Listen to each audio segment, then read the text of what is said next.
sa inyong lahat. You're watching So Janelle. I'm your host, Janelle So. We have to be realistic about this. We live in turbulent times. We hear of violence almost every day, from terrorist attacks to gang violence, even to racial persecution. And we think that it's never going to happen to us.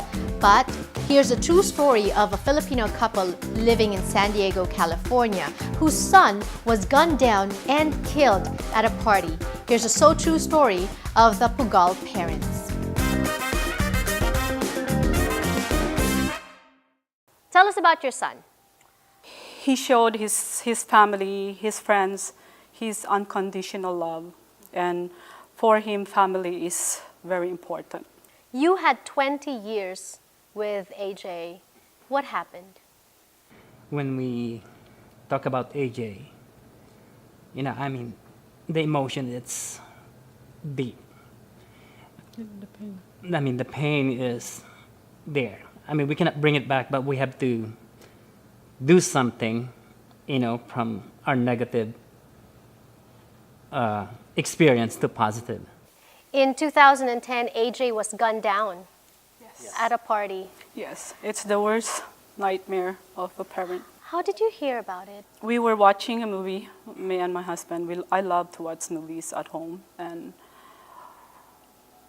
the unthinkable happened, and that call at 2 o'clock in the morning, we received it, and it was my cousin. And he said, "I have something to tell you." And he said, "AJ got shot." And I said, "It's not true. It's not true." But I prayed to God that to just spare my son, to save him. Or I even bargained with God to save him in a wheelchair so I can still hug him and talk to him. Because AJ is my greatest confidant. We didn't know that he's going to that party. He went to his cousin's house, waiting for them to come back. But one of his cousin's friend asked him to accompany him to this party, which he didn't know. And he went there with him. And, worst thing happened. This party had a lot of gangs that they went to. When that thing happened, I think worst thing that you will think is, first question, is my son in the gang? Because you will think, these people who were involved is in the gang. So, that's the first question I asked with the lead investigator. Why was he targeted? I believe that he saw something that he didn't like there. Because according to the police, there was a lot of drugs and alcohol served in that party. And I think he went into an argument with someone.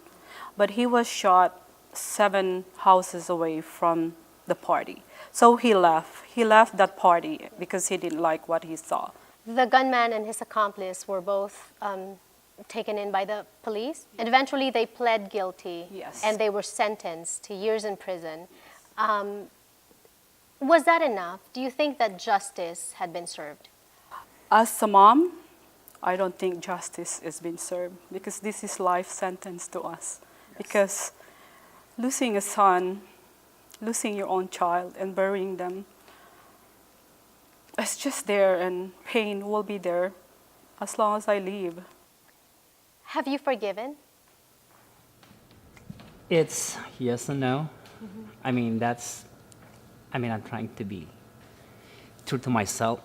Every time I think about it, as a father, it hurts. I know he's a good person, we're a good people, but the question is, why us?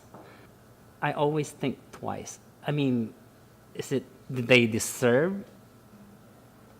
Do I deserve? My child, my son.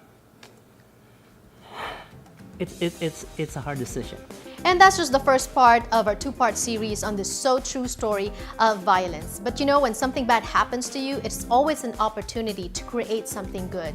And in the second part, this couple shares with us how they're making something beautiful out of this tragedy. Make sure you subscribe so that you don't miss that. www.youtube.com/c/sojanelle and like us on Facebook, www.facebook.com/sojanelle. This has been Janelle So. Thank you, and I'll see you next time.